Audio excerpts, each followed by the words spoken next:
No quisiera yo, porque considero innecesario, repetir los argumentos técnicos sólidos del senador Delgado. Yo quisiera más bien irme a los aspectos políticos.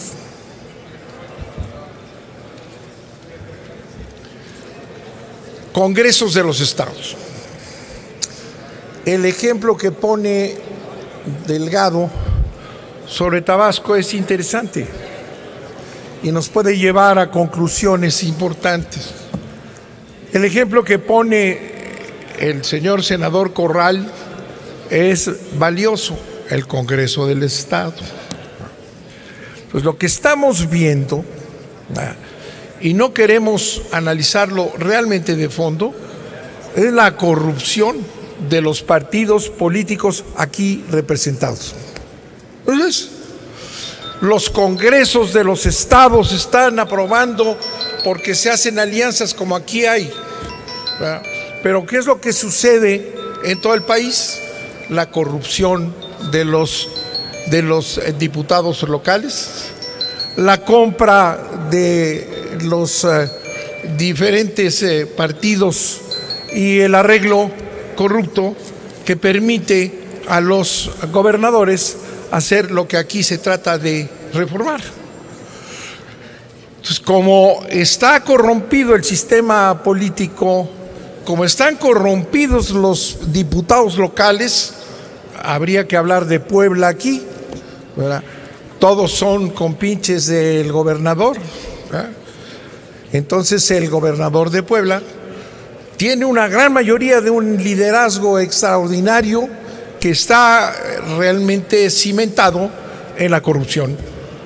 Y lo mismo en el estado del senador Corral, y lo mismo en todos los demás.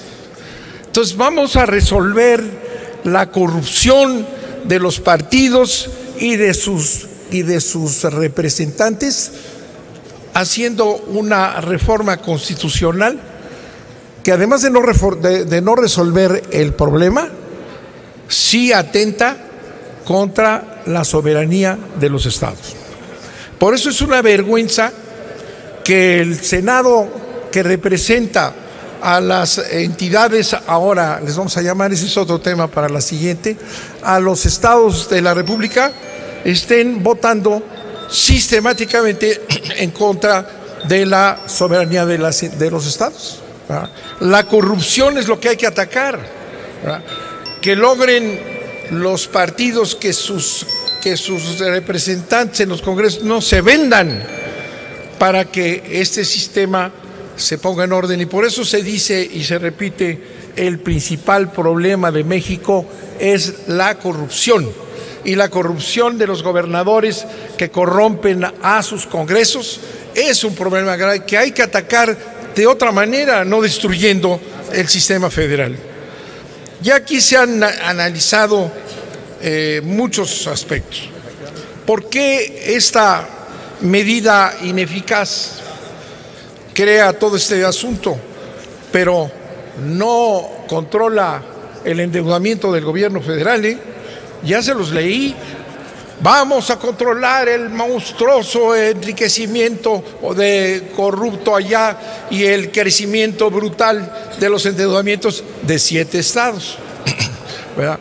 ¿Por qué no vamos a controlar a Peña Nieto y a su secretario para que no siga endeudando al país, porque lo ha metido en uno de los peores endeudamientos en solo 2 años?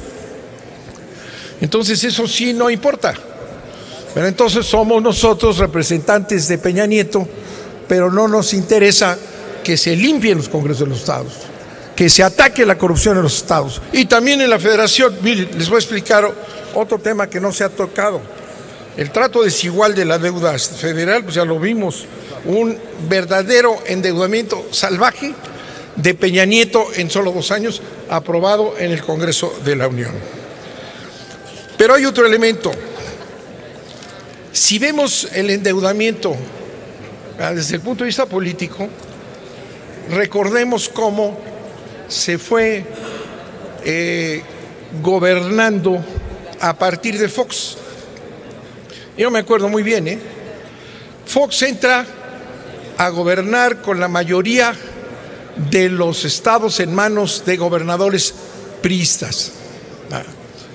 Y en lugar, habiendo tenido a la mayoría, de hacer lo que necesita hacerse para resolver este problema de fondo, revisar la distribución de los recursos, la división de los recursos concentrados absolutamente de manera mayoritaria y abusiva a través de reformas al 73, como esta se está haciendo hoy, en lugar de hacer una redistribución, un verdadero federalismo fiscal que tiene a los estados sin recursos además y a los municipios sin recursos, todo lo concentra la federación.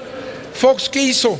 Se puso de acuerdo con los gobernadores priistas, y entonces los vamos a dejarlos que hagan lo que quieran, que bursitalicen, que se vayan más arriba de lo que significan sus participaciones, no importa.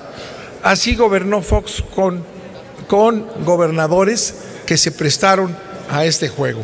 Nuevamente otro problema político, porque queremos verlo de otra manera. Así se impulsó la deuda de los estados para darles apoyo y después, ¿verdad?, cobrar en ventajas políticas y en el alineamiento de esos gobernadores priistas con quien supuestamente debería de ser su oposición. Otro elemento, sí, para no olvidar que han sido los presidentes los que han auspiciado el endeudamiento, y cuando un secretario de Hacienda dice que no podían haberlo detenido, es falso. No solamente no lo detuvieron los secretarios de Hacienda, lo auspiciaron por muchas razones. Entonces hay un tema político que tener. Hay otro tema político para cumplir el tiempo que es tan limitado. Fíjense, estamos reformando la Constitución de la República y se tiene 5 minutos, 4 minutos. Perdón, ¿alguien tiene algo que decir, que lo venga a decir, o me quiere hacer una pregunta? No, ¿verdad? Bueno, otro tema principal político, que es la corrupción. Veamos cuáles son los bancos que prestan. ¿En dónde está endeudado? ¿En dónde está endeudado la Federación? ¿Y cuáles son las tasas de interés? Fíjense ustedes, son Banorte. Senador, le pido que pueda concluir su intervención. Desde luego estoy por terminar de señalar con gusto, adelante, señor senador. Un aspecto de corrupción financiera.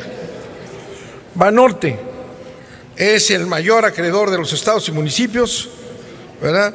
Tiene una deuda es acreedor por 78,455 millones de pesos. BB Bancomer, segundo lugar, 58,180 millones de pesos.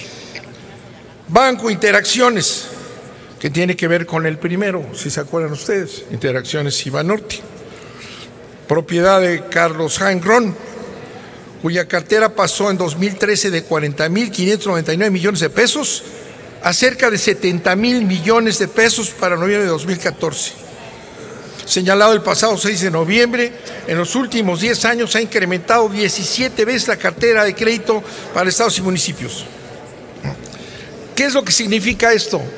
Una cantidad enorme de dinero a estos prestadores, que están prestando por encima de lo que pueden pagar, que están pasando por encima de todo esto que aquí se ha señalado, de su Producto Interno Bruto, de sus participaciones, no importa.